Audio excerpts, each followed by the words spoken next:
Okay mga mandirigma guys at saka mga lods no. Bago tayo tumakbo mag-ano na tayo rundown, half jumping jack lang, kaso lang kumahol yung aso kaya tumakbo na tayo, at least nakapag-ano tayo, napagka nag rundown exercise bago tumakbo. Okay,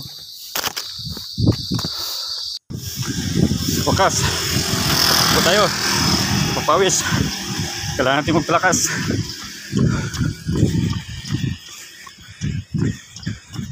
Para lumabas yung mga toxic sa ating katawan, papawis natin. Okay. Okay.